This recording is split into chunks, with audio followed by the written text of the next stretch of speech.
저는 남편의 비밀 금고에서 현금 8억을 발견한 날 이혼을 결심했습니다. 70세에 제 인생이 완전히 뒤집혔죠. 속으로 숨이 막히듯 중얼거렸습니다. 나는 왜 이렇게 바보처럼 살았을까? 제 이름은 김영춘, 올해 70세입니다. 남편 오태성과 결혼한 지 50년이 넘었습니다. 처음엔 아무것도 가진 게 없었습니다. 신혼집은 지하 단칸방이었죠. 비 오면 벽에서 물 흐르던 곳. 저는 아이 셋을 업고 들쳐 업고 남편이 벌어오는 30만 원으로 한 달을 버텼습니다. 근데 남편은 술만 마시면 말했습니다. 너는 왜 이렇게 쓸모가 없냐? 돈도 못 벌면서 밥은 왜 이렇게 못하냐? 속으로 생각했습니다. 내가 뭘 잘못했을까? 어떻게 해야 칭찬을 받을까? 하지만 칭찬은 단 한 번도 없었습니다. 남편은 기분이 나쁘면 식탁을 발로 차기도 했습니다. 밥상이 엎어지고 국물이 바닥에 쏟아지면 저는 떨리는 손으로 수건을 가져왔죠. 그때 남편이 제 머리를 잡아 끌며 말했습니다. 여자를 왜 데리고 사는지 모르겠다. 집안일 하나 제대로 못하면 뭐하냐? 그 말을 들으며 저는 제 존재가 사람이 아니라 집안일 하는 기계 같았습니다. 어느 날 남편이 허둥대며 외출한 사이 옷장 깊은 서랍에서 작은 키 하나를 발견했습니다. 호기심에 맞춰본 순간 옷장 뒤쪽에 두께가 벽처럼 단단한 철제문이 있었습니다. 그 안에는 현금, 두툼한 예금 증서 금괴, 그리고 총 8억 원에 해당하는 재산. 저는 그대로 주저앉아 울었습니다. 속으로 울부짖었습니다. 나는 왜 50년 동안 단벌 신세였는데 당신은 왜 나한테 단 한 번도 말해주지 않았어? 그 순간 50년 동안 참아온 제 심장이 부서지듯 무너졌습니다. 그런데 그때 바닥에 떨어진 종이 한 장이 눈에 들어왔습니다. 떨리는 손으로 펼쳐보니 그건 남편이 몰래 적어둔 메모장이었습니다. 아내 몰래 모은 돈. 이걸로 나중에 혼자 살 집 구하고 노후 준비할 것. 그 아래엔 이런 문장도 있었습니다. 영춘이는 어차피 애들이 돌볼 테니까 나는 내 걱정이나 해야지. 손이 부들부들 떨렸습니다. 가슴이 너무 아파서 숨을 쉴 수가 없었습니다. 그러니까 당신은 나를 버릴 계획을 세우고 있었던 거구나. 그 메모를 본 충격에서 채 벗어나기도 전에 저는 비밀 금고 뒤편에 또 다른 봉투가 숨겨져 있는 걸 발견했습니다. 봉투를 열자 예금 통장 2개가 나왔습니다. 하나는 남편 명의. 그런데 다른 하나는 박미선이라는 이름이 적혀 있었습니다. 잔액은 3천만 원. 그리고 통장 사이에 끼워진 사진 한 장. 남편이 낯선 여자와 함께 웃고 있는 사진이었습니다. 뒷면에 적힌 글씨. 미선아, 우리 곧 제주도 가자. 2019년 봄. 저는 그 자리에서 몸이 얼어붙었습니다. 그래서 그때 당신이 사업 때문에 제주도 간다고 했을 때 혼자 간 게 아니었구나. 50년 동안 저는 남편을 믿었습니다. 아니, 믿으려고 애썼습니다. 하지만 그 순간 모든 게 무너졌습니다. 눈물이 나오지도 않았습니다. 그냥 텅 비어버린 것 같았습니다.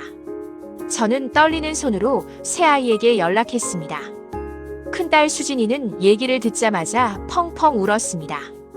엄마가 어떻게 살아온지 왜 이제야 말했어요. 엄마가 원하는 거 우리는 뭐든 다 해줄게요. 둘째 딸 지은이도 말했습니다. 엄마는 평생 가족 지키려고 살았잖아. 이제는 엄마를 지켜줄게. 아들 준호는 처음엔 충격을 받았습니다. 엄마 이혼하면 사회적으로 좀. 하지만 결국 그는 고개를 숙였습니다. 아버지보다 엄마가 더 중요해. 엄마 하고 싶은 대로 하세요. 내가 돕겠습니다. 그 말을 듣는데 50년 참아온 서름이 터져 나왔습니다. 속으로 울먹였습니다. 드디어 나도 누군가의 보호를 받는구나. 그런데 바로 그때 준호가 조심스럽게 말했습니다. 엄마, 사실 저도 아버지한테 할 말이 있어요. 뭔데? 준호는 한참을 망설이다가 입을 열었습니다. 제가 고등학교 때 아버지한테 대학 등록금 달라고 했던 거 기억하세요? 그럼 당연히 기억하지. 그때 아버지가 돈이 없다고 하셨잖아요. 그래서 엄마가 새벽 청소일 나가셨고 준호의 목소리가 떨렸습니다. 근데 엄마 저 그때 아버지가 골프장 가는 거 봤어요.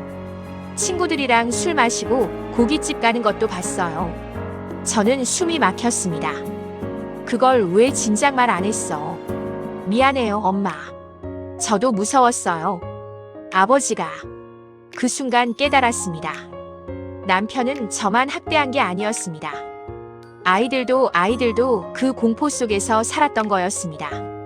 변호사에게 모든 상황을 말하자 그는 제 손을 꼭 잡고 말했습니다. 어머니, 남편분의 은닉 재산 8억은 명백한 재산 분할 대상입니다. 그리고 제게 물었습니다. 어머니 혹시 가계부 있으세요? 저는 48년 동안 꼬박꼬박 적어온 가계부를 꺼냈습니다. 변호사는 놀란 표정으로 말했습니다. 이 가계부는 어머니의 노동 가치를 증명하는 최고의 자료예요. 그리고 그는 한 가지를 더 물었습니다. 혹시 남편분이 다른 여성에게 금전적 지원을 한 증거가 있나요? 저는 떨리는 손으로 박미선 명의 통장을 꺼냈습니다. 변호사의 눈빛이 날카로워졌습니다. 이건 위자료 청구 사유가 됩니다. 그것도 아주 강력한. 저는 처음으로 누군가에게서 존중받는 느낌을 받았습니다. 속으로 생각했습니다. 내가 잘못 산 게 아니었구나. 남편에게 이혼을 통보하는 날 저는 마지막으로 평소처럼 아침상을 차렸습니다. 남편은 밥을 한 숟갈 뜨더니 말했습니다. 짜. 또 짜. 넌 진짜 답이 없다. 저는 조용히 봉투를 꺼내 놓았습니다. 이혼 서류와 변호사가 준비해준 서류. 우리 이제 그만 살자. 남편은 벌떡 일어나 소리쳤습니다. 내가 감히 이 나이에 이혼? 돈은 내가 다 벌었어. 넌 평생 집에서 밥 해줬잖아. 저는 단호하게 말했습니다. 그 밥을 50년을 했어. 당신 덕에 산 게 아니라 내가 버텨서 산 거야. 남편 얼굴이 일그러졌습니다. 돈은 8억은 내 돈이야. 감히 손댈 생각도 마. 저는 조용히 박미선 통장을 테이블 위에 올려놓았습니다. 남편의 얼굴이 하얗게 질렸습니다. 이건 어디서? 당신 비밀 금고에 있더라. 박미선이라는 사람 누구야? 남편은 한참을 말이 없다가 갑자기 무릎을 꿇었습니다. 미안하다, 영춘아. 그리고 그는 믿을 수 없는 말을 했습니다. 사실은 박미선이는 내 딸이야. 뭐? 결혼하기 전에 만났던 여자가 있었어. 근데 그 여자가 임신을 했고 나는 도망쳤어. 그리고 너랑 결혼했지. 저는 온몸이 얼어붙었습니다. 그래서 그 아이를 몰래 돈으로 지원한 거야. 미안하다. 남편은 울먹였습니다. 나도 죄책감에 평생 시달렸어. 하지만 저는 차갑게 말했습니다. 그래서 그게 나한테 폭력 휘두른 이유가 돼? 아니, 그게 50년 동안 나를 하인 취급한 이유가 돼? 아니야. 그럼 됐어. 이제 끝이야. 3개월 동안의 치열한 협상 끝에 최종 합의가 내려졌습니다. 집값 40%, 은닉 예금 현금 4억 중 2억, 숨겨진 금괴 매각분 1억, 위자료 8천만 원. 총 4억 2천만 원. 70세 인생에서 처음으로 제 손에 내 돈이 들어왔습니다. 속으로 생각했습니다. 이제 나는 나를 위해 살 거야. 이혼 후 저는 작은 19평 빌라를 제 이름으로 샀습니다. 집에 들어오자마자 눈물이 났습니다. 여기가 내 집이구나. 몇 달 후 저는 요양보호사 자격증을 따기로 결심했습니다. 50년 동안 돌봄을 해왔던 손길을 이제는 나를 위한 직업으로 쓰고 싶었습니다. 필기와 실기, 70세 나이에 도전했지만 저는 누구보다 열심히 했습니다. 그리고 결국 합격. 저는 요양센터에서 파트타임으로 일하기 시작했습니다. 사람들이 제 손을 잡고 말했습니다. 선생님 손은 참 따뜻하네요. 그 말이 그렇게 고마울 수가 없었습니다. 어느 날 낯선 번호로 전화가 왔습니다. 혹시 오태성 씨 부인이셨던 분 맞으세요? 네, 누구시죠? 저는 박미선이라고 합니다. 순간 숨이 멎었습니다. 제가 꼭 한번 뵙고 싶어서 연락드렸어요. 며칠 후 저는 카페에서 그녀를 만났습니다. 박미선은 40대 중반쯤 되어 보이는 여성이었습니다. 그녀는 떨리는 목소리로 말했습니다. 어머니, 죄송합니다. 정말 죄송해요. 무엇이 죄송한데요? 제가 아버지 때문에 어머니 인생이 망가진 거잖아요. 저는 고개를 저었습니다. 아니에요. 당신 잘못이 아니야. 박미선은 눈물을 흘렸습니다. 사실 저는 평생 아버지가 원망스러웠어요. 저를 숨기고 돈만 보내고 한 번도 제대로 된 아버지 노릇을 안 하셨거든요. 그녀는 한숨을 쉬었습니다. 그래서 저는 그 돈을 한 푼도 안 썼어요. 그냥 통장에 모아뒀어요. 언젠가 어머니께 드리려고요. 네. 박미선은 봉투를 꺼내 제게 건넸습니다. 이게 아버지가 저한테 보낸 돈 전부예요. 3천만 원. 어머니가 가지세요. 저는 깜짝 놀라 손을 저었습니다. 안 돼요. 이건 당신 돈이에요. 아니에요. 전 이 돈 받을 자격이 없어요. 어머니가 50년 동안 고생하신 걸 알거든요. 저는 그녀의 손을 꼭 잡았습니다. 당신도 많이 외로웠겠구나. 그 말에 박미선은 와락 울음을 터뜨렸습니다. 저는 그녀를 꼭 안아주었습니다. 둘 다 같은 남자 때문에 상처받은 사람들이었으니까요. 일이 없는 날엔 노래교실에서 트로트를 배우고 복지관에서 그림도 그리고 동네 친구들과 배드민턴도 칩니다. 무엇보다 옥상에서 키우는 작은 텃밭이 제 가장 큰 기쁨입니다. 상추가 자라면 혼자서도 웃음이 납니다. 그래, 나는 지금 자라는 중이야. 70세지만 아직 늦지 않았어. 어느 날 배드민턴 동호회에서 만난 할머니 한 분이 제게 물었습니다. 영춘 씨, 요즘 표정이 왜 이렇게 밝아요? 무슨 좋은 일 있어요? 저는 웃으며 대답했습니다. 네. 제가 드디어 저를 찾았거든요. 이혼 후 1년이 지나자 충격적인 소식을 들었습니다. 남편은 혼자 남겨진 후 술과 도박에 빠져 남은 재산 4억을 모두 탕진했다고 했습니다. 이웃이 말했습니다. 아저씨 요즘 공원 벤치에서 잠들어 있어요.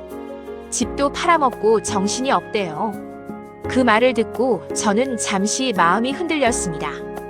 하지만 이내 마음을 다잡았습니다. 속으로 말했습니다. 저 사람 인생은 저 사람이 책임져야지. 그런데 며칠 후 남편이 쓰러져서 병원에 실려갔다는 연락을 받았습니다. 준호가 전화했습니다. 엄마 아버지가 가난 말기래요. 저는 한동안 말이 없었습니다. 그래. 병원에 한 번만 와주실 수 있어요? 저는 고민 끝에 병원으로 향했습니다. 병실 문을 열자 남편은 창백한 얼굴로 누워 있었습니다. 저를 보자 그는 힘없이 웃었습니다. 왔구나. 미안하다 영춘아. 내가 너무 못됐지. 저는 아무 말도 하지 않았습니다. 남편은 떨리는 손으로 제 손을 잡았습니다. 나 이제 얼마 안 남았대. 근데 마지막으로 부탁 하나만 해도 될까? 뭔데요? 내가 죽으면 우리 결혼 반지 같이 묻어줘. 그것만이라도. 저는 차갑게 손을 빼냈습니다. 전 이미 그 반지 팔았어요. 제 텃밭 만드는 데 썼어요. 남편의 눈에서 눈물이 흘렀습니다. 그래. 그래야지. 나 같은 놈은. 저는 돌아서서 병실 문을 열었습니다. 그리고 마지막으로 말했습니다. 당신 인생 편하게 마무리하세요. 전 이제 제 인생 살 거예요. 남편이 세상을 떠난 후 장례식엔 가지 않았습니다. 대신 그날 저는 요양원 할머니들과 함께 노래교실에서 트로트를 불렀습니다. 인생은 나그네 길 어디서 쉬어갈까. 노래를 부르는데 눈물이 났습니다. 하지만 슬픈 눈물이 아니었습니다. 해방된 눈물이었습니다. 그날 저녁 집으로 돌아온 저는 옥상 텃밭에 올라갔습니다. 상추가 싱그럽게 자라고 있었습니다. 그래, 나도 이제 자랄 거야. 그리고 조용히 중얼거렸습니다. 늦었다고 생각한 순간이 내 인생의 가장 빠른 출발점이었습니다. 하늘을 보니 별이 총총히 빛나고 있었습니다. 저는 처음으로 제 인생이 아름답다고 느꼈습니다. 요즘 저는 매일 아침 일어나면 거울을 봅니다.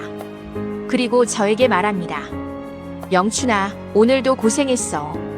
넌 정말 잘하고 있어. 70년을 살면서 처음으로 스스로에게 건네는 칭찬입니다. 어제는 박미선에게서 연락이 왔습니다. 어머니, 이번 주말에 같이 영화 볼래요? 저는 웃으며 대답했습니다. 그래, 좋지. 50년 동안 저를 가뒀던 결혼 생활. 하지만 이제 저는 자유입니다. 그리고 이렇게 말할 수 있습니다. 인생은 몇 살이든 다시 시작할 수 있습니다.